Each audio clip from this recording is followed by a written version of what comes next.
गोरिया सावन में, हाँ ओ गोरिया सावन में हो, ओ गोरिया सावन में झुलनी गड़ाए देव, नैहर आ जाए देव। गोरिया सावन में झुलनी गड़ाए देव, नैहर आ जाए देव। ओ गोरिया सावन नैहर आ जाए। ओ गोरिया फूफा हाँ का करत था? हम बहुत दुखी हैं। काहे के? तोहार बुआ कहती हैं कि सावन में हम नैहर चले जेबे। काहे के? काहे कहत है नहीं सन? हमसे कहती रहे कि झुलनी गढ़ाए दो। हाँ। तो हम कहे हम गढ़ा देंगे, अब खेती है तो भी सब कटवाए हैं, वे बेचेंगे तो माल आएगा तो फिर हम गढ़वा देंगे ना। नहीं माने हमको मारे।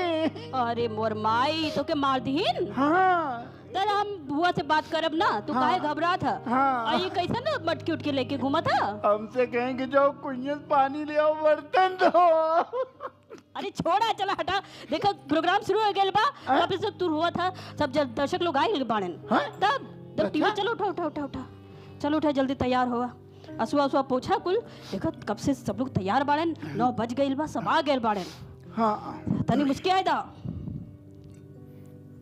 तब भैया नमस्कार, सत श्री अकाल, आदाब, जय राम जी की। जय राम जी की। तमाम भोजपुरिया जहान के, उत्तर प्रदेश की सारी जनता लोगन के और गांव देहात का माटी से जुड़ल, गांव देहात का गीत गवनई से जुड़ल, संस्कृति से जुड़ल हर प्रेमी लोगन के हम हृदय की गहराइयों से स्वागत करत बानी, अभिनंदन करत बानी डीडी यूपी का सबसे शानदार और धमाकेदार प्रोग्राम में, जौना के नाम है लोक रंग सुरों के संग। और आज का ये जबरदस्त एपिसोड लेके एक बार फिर हाजिर बाड़ी हम सीमा शाही और हम हैं मिसाइल फूफा।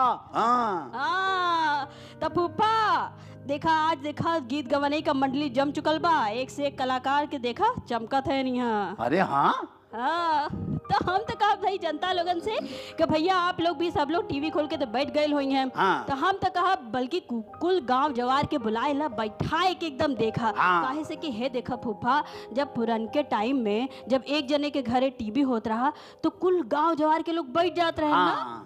का रहा चौपाल लगत रहे और चौरब जब धर दिन जात रहे टेलीविजन और वहाँ सब बैठ के देखत रहे और प्रधान जी के घर